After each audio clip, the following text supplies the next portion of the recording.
मेरे प्यारे बच्चे, कैसे हो मेरे लाडले।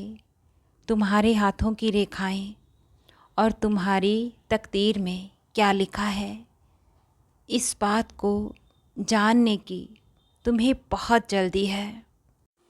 तुम्हारा आगे का जीवन कैसा होगा, भविष्य में क्या लिखा है, ये तुम ज्योतिषों से जानने में लगे हो।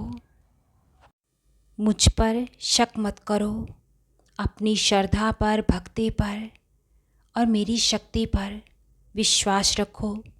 मेरी कृपा दृष्टि तुम पर निरंतर बनी हुई है।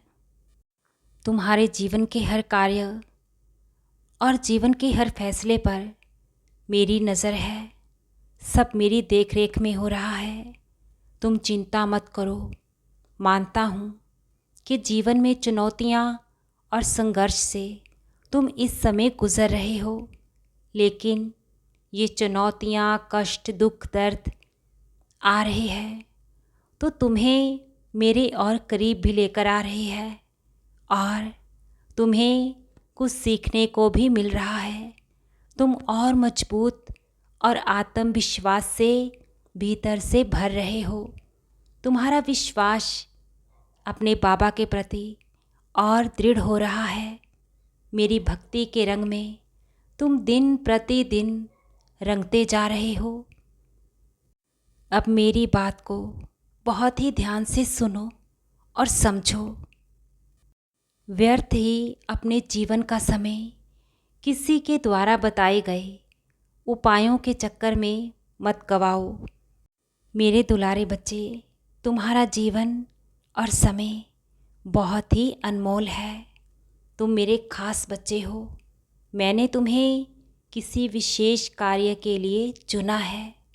मेरे लाखों करोड़ों भक्तों में से तुम चुने गए हो और मैं तुम्हें हाथ पकड़कर उन राहों पर ही लेकर चल रहा हूँ जिससे तुम्हारे जीवन में सुख, समृद्धि और तुम्हारे परिवार में अनंतम खुशियों की वर्षा हो। तुम मेरे होते बिल्कुल भी अपने जीवन के प्रति निश्चिंत हो जाओ। मेरे लाडले, जब मैं खुद तुम्हारे जीवन के कष्टों को, दुखों को अपने द्वारका माई की धुनी में जलाकर नष्ट कर रहा हूँ, उन्हें राख बना रहा हूँ और तुम्हारे लिए मेरे शिरडी दरबार से सुख की ठंडी हवाएं तुम्हारी तरफ आ रही है, तो तुम क्यों इतनी फिक्र करते हो? आगे का जीवन तुम्हारा उज्जवल ही है, मैं देख पा रहा हूँ। तुम बस मुझ पर श्रद्धा और सबूरी बनाए रखो। तुम्हारी और तुम्हारे सके संबंधियों की रक्षा तुम्हारा रक्षणहार, तुम्हारा बाबा साईं हर पल कर रहा है। तुम्हारी साईं माँ का प्यार और आशीर्वाद तुम पर, तुम्हारे परिवार पर निरंतर ही अनंतम खूब बरस रहा है। खुश रहो मेरे बच्चे और हृदय से हर पल मुस्कुराते रहो।